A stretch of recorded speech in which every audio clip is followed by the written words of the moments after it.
Good morning. Today is just a quick video about a recipe that I use which uses up all the leftover things that we have in the fridge. So at the moment, because the way things are, if a recipe says 1 whole onion or 1 whole pepper, I do not use a whole onion or a whole pepper anymore.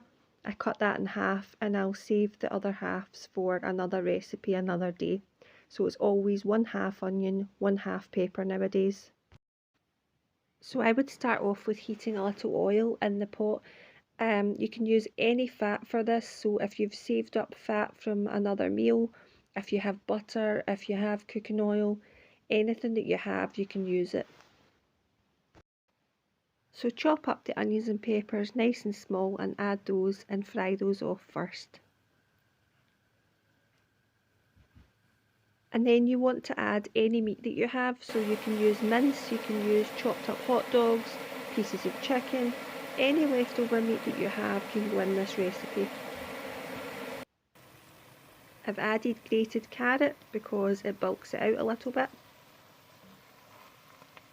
Now you can use any leftover veg that you have, sweet corn, you could use beans like kidney beans, haricot beans, mushrooms, some frozen peas, anything that you have you can throw in at this stage. So you can also use any herbs and spices that you want to put in that you have. I've added garlic, mixed herbs, some oregano, some smoked paprika, a bit of black pepper and a bit of salt, and that's it.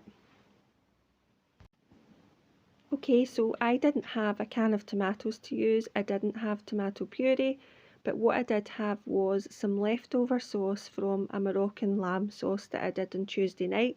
It doesn't have any lamb left in it because that's been gobbled up, but the sauce was still there, so I've actually used this as a pasta sauce.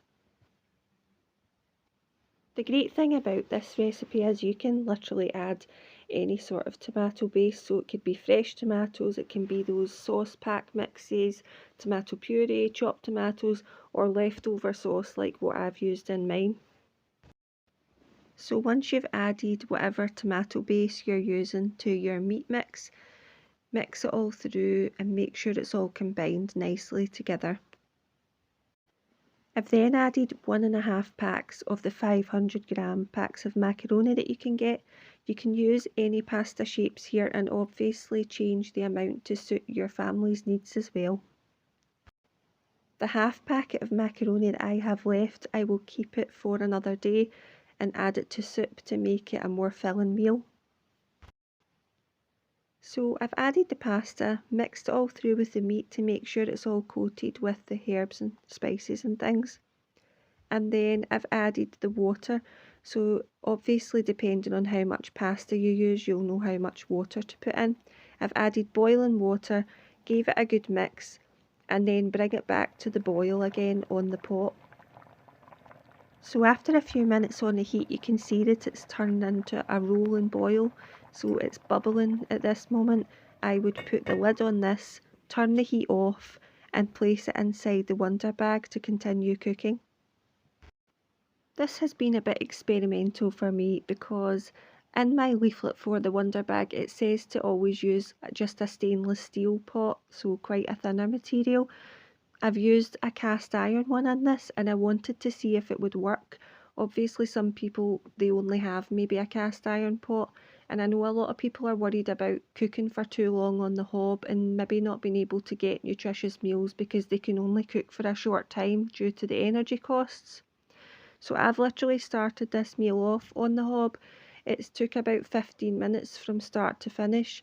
The pasta was not cooked through, but I've covered it up and I've put the cast iron pot inside the Wonderbag anyway. When I came back a few hours later to check on it, it was absolutely cooked through and it was great. The pasta was nice and soft, the meat was cooked through. So for anyone struggling to cook nutritious meals because they think it's taken too long on the hob, I would urge you to look up the hay box style inventions that people have done in the past. If you can't make a Wonderbag style thing or you can't make a hay box, then people in other countries simply cover the food with towels and cushions and it works just as well.